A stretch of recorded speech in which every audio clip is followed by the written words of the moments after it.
Selok berbatasan langsung dengan pesisir pantai selatan. Keindahan gunung di Kabupaten Cilacap ini memang tak bisa dibantah. Meski begitu, rumor tentang aura magis sangat santer terdengar dari kawasan yang juga dikenal sebagai wisata religi. Mulai dari pertapaan mantan Presiden Soeharto sampai mata air yang diyakini punya tuah penyembuh dari segala macam penyakit. Apakah semua itu memang benar adanya?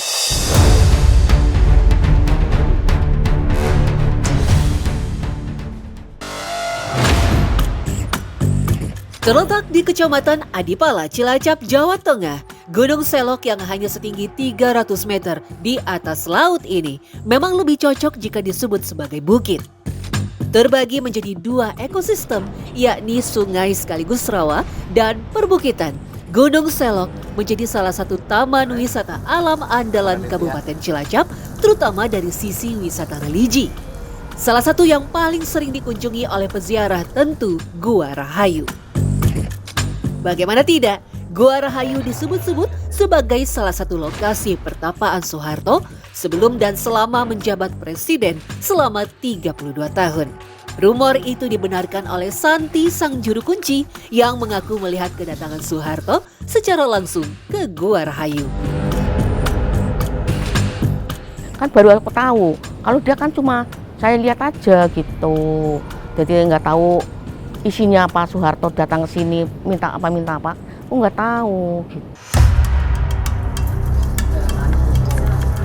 Meski tak ikut menemani Soeharto ke dalam gua, Santi yang meneruskan sang ibu menjadi juru kunci telah hafal dengan berbagai ritual yang dilakukan pengunjung di Gua Rahayu. Biasanya mereka yang berharap berkah akan melakukan ritual dengan memutari batu besar di tengah gua yang diberi nama Eyang Kencanawati. Konon diyakini mereka yang mampu mengelilingi batu sebanyak mungkin akan mampu mendapatkan yang diinginkan, terutama di bidang politik. Kalau yang bisa melihat itu bukan batu, jadi itu apa? Pelenggahan ibu itu yang kursi yang kayak gini-gini. Sebutan batu pun diambil dari sosok yang konon menjadi penghuninya, yakni Dewi Kencanawati. Sayangnya, kami tak mendapat keterangan sama sekali siapa sosok yang disebut-sebut berasal dari Laut Selatan itu. Saya lagi duduk, tahu-tahu saya dirangkul gitu loh Mbak. Nah terus saya sampai seharian, aku berdoa, aku pakai dupa gitu. Saya tanya asal-usulnya di siapa, dari mana, lah dia kan yang tahu aku. Katanya yang gua pesak, Gua Suci Rahayu, namanya Bunda Ratu Dewi Kencanawati dari Pantai Selatan. Beberapa peziarah biasanya akan menginap beberapa hari untuk kemudian mengakhiri ritual dengan mengambil air baik dari mata air di dalam gua dan juga dari akar pohon yang berada di luar. Keluar dari belitan akar pohon, konon air itu diyakini punya kekuatan penyembuh, terutama untuk penyakit non-medis. Itu kan banyak orang yang nggak beres itu, santet-santet gitu loh Mbak. Saya sering nolong-nolong orang kayak gitu. Saya lihat itu mukanya jelek banget, perempuan dibikin namanya gimana gitu.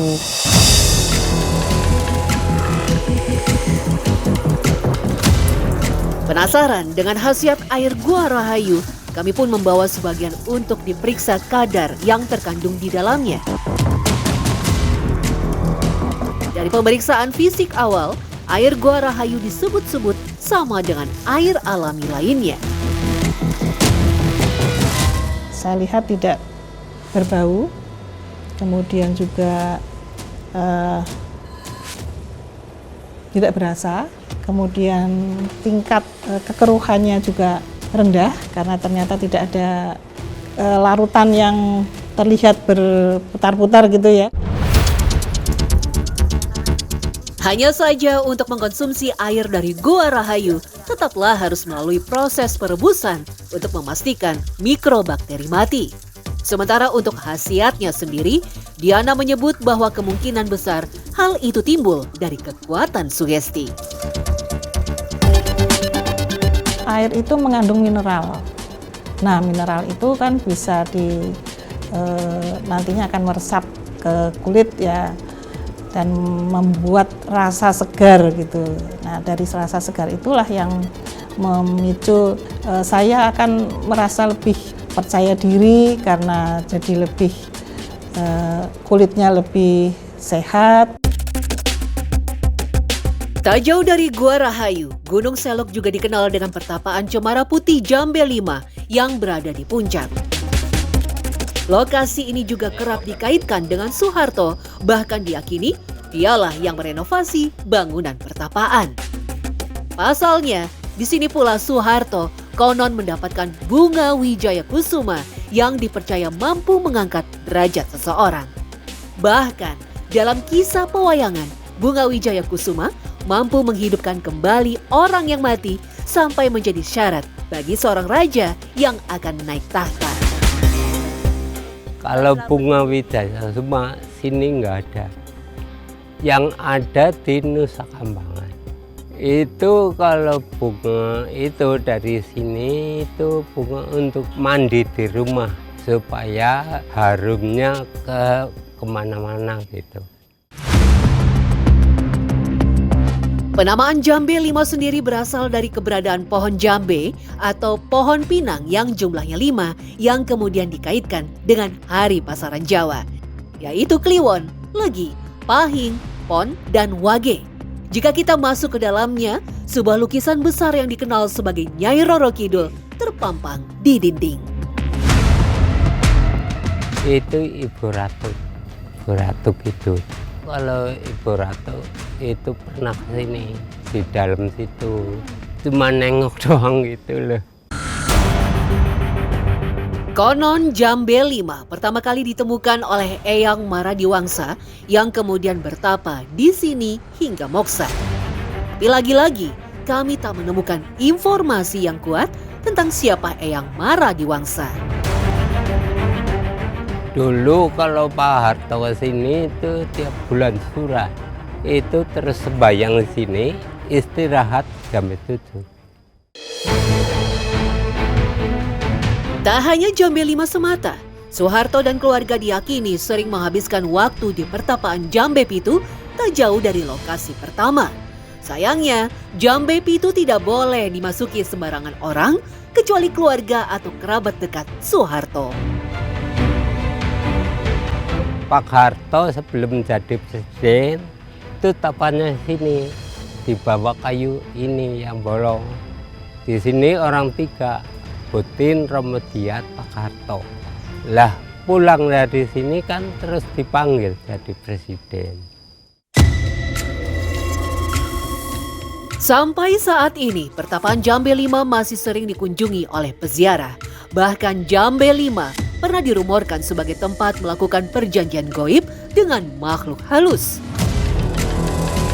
Tetapi, kabar itu ditolak keras oleh Slamet yang telah puluhan tahun menjadi juru kunci. Selain Jambe 5 dan Jambe Pitu, Gunung Selok juga memiliki petilasan lain yang juga menjadi tujuan wisata religi. Adalah makam Syekh Mahfud yang dikenal sebagai salah satu penegak syariat Islam di Cilacap sekaligus pejuang kemerdekaan. Syekh Mahfud juga dikenal sebagai penggerak ekonomi kesantrian di sekitar Gunung Selok. Sebagai bukti tersohornya Syekh Mahfud, almarhum Gus Dur juga disebut sering berziarah ke Gunung Selok. Waktu menjabat presiden, beliau ziarah ke sini. Lah sejak saat itulah masyarakat secara umum ziarah ke sini. Terlepas dari segala mitos yang ada, hubungan para politikus dengan ritual untuk mencapai kekuasaan memang belum bisa lepas dari budaya di Nusantara. Apakah memang semua ritual itu dapat menjamin terkabulnya semua permintaan? Tentu beda cerita. Yang pasti, sebagai manusia yang beriman, kita tahu kepada siapa seharusnya kita meminta.